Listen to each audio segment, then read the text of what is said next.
नमस्कार, रेश्मा किचनमध्ये आपल्या सर्वांचं मनपूर्वक स्वागत आहे। आज आपण ना मस्त असे आपल्याला डाळ भिजत घालायची नाही, तांदूळ भिजत घालायचे नाही, पण झटपट आपल्याला इडली खायची आहे। इडली बनवणार आपण रव्याचीही बनवून खातो, तर त्याच्यापेक्षा आपण जे आपण तांदूळ आणि डाळीची करतो त्याच टेस्टमध्ये आणि त्याच चवीची एकदम मस्त अशी इडली। तर आपण इथे घेतलेले आहे आपल्या घरी जे तांदळाचं पीठ असतं तेच वापरलेले आपण इथे एक वाटी भरून कोणतीही आपण इथे तांदळाचं पीठ घ्यायचे। इथे अर्धी वाटीला थोडंसं कमी इतका आपण जाड रवा घेतलेला आहे, तोही याच्यामध्ये आपल्याला घ्यायचं। आता ही इथे एक वाटी भरून आपल्याला दही वापरायचे। जर जास्त आंबट दही असेल तर अर्धी वाटीच वापरा, काय होतं त्याने आंबटपणा इडलीला खूप येतं। त्यामुळे आंबट दहीच्या ऐवजी गोड दही असेल तर इथे एक वाटी भरून आपल्याला इथे दही वापरायचं आहे आणि इथे चवीनुसार मीठ वापरायचं आपल्याला। तर मिक्स करून घ्यायचं आपल्याला आणि याच्यामध्ये जसं लागेल तसं आपल्याला इथे पाणी घ्यायचं आहे। आता याच्यामध्ये लागेल तसं आपल्याला थोडं थोडं पाणी घ्यायचं आहे आणि जसं आपण इडलीचं बॅटर तयार करतो ना तसं आपल्याला हे करून घ्यायचं आहे। फक्त मऊसूत असं बॅटर करायचं, जास्त पातळ नाही करायचं।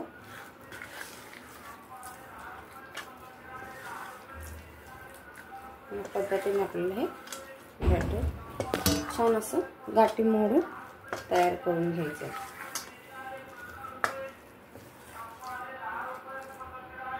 इथे मी त्याच वाटीने एक वाटीभर पाणी वापरले।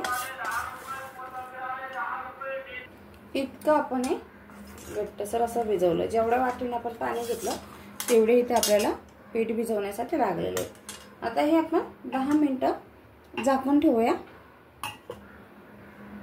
आपल्या याच्यामध्ये आपण रवा वापरलाय ना जाडा, तो छान असा फुलण्यासाठी इथे वापरायचा आपल्याला।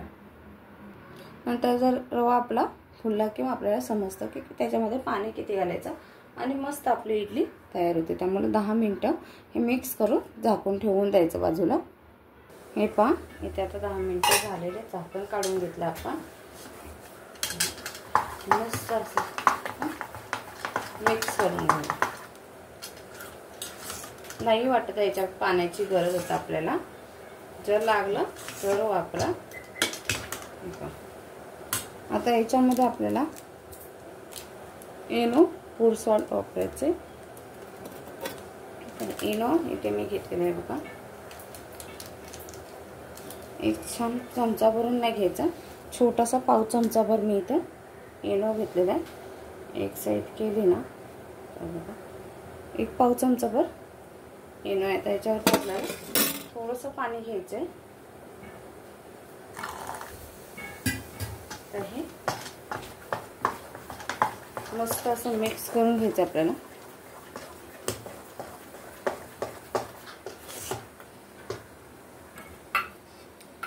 इडली पात्रामध्ये पाणी गरम झाल्याशिवाय आपण इथे इनो किंवा सोडा वापरायचा नाही याच्यामध्ये, नाहीतर इडली आपण फुगत नाही, छान अशी आपल्याला हवी तशी फुगत नाही। त्याच्यामध्ये आपण पीठ घ्यायचं,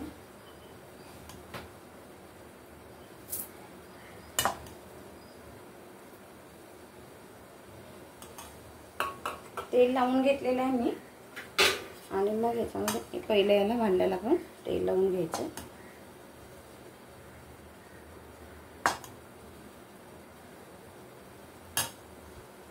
ते आपण ठेवून दिले। आता साधारण 10 ते 12 मिनिट आपल्याला हे वाफवून घ्यायचे। हे पहा इथे 10 मिनिटानंतर मी साधारण 12 मिनिटं झालेली आहेत। छान अशा आपली इडली फुगून आलेली आहे। आता पूर्ण ह्या पण थंड करून घ्यायची, मगच काढायला जायचं। तर एका चमच्याच्या साहाय्याने असं आपल्याला हलक्या हाताने असं फिरवून घ्यायचं। हे पण आपली मस्त असे जाळीदार इडली आपली तयार झालेली आहे।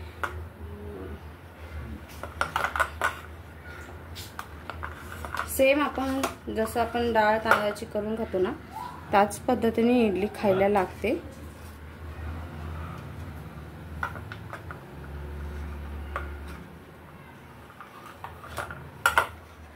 त्या पद्धतीने आपण सगळ्या इडली बाहेर काढून घेऊया।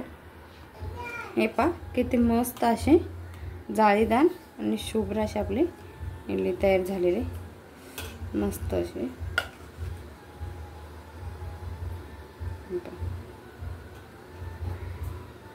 एकदम अशी आतमध्ये मोकळी जाळीदार इडली तयार आहे। आणि इथे आपण बनवले खोबरं, मिरची आणि आपली कोथिंबीर, मीठ, चटणी करून झाली, फोडणी दिली, अशी हिरवीगार अशी चटणी। नक्की एकदा अशी तांदळाच्या पिठाची इडली करून पहा, खायला छान लागते।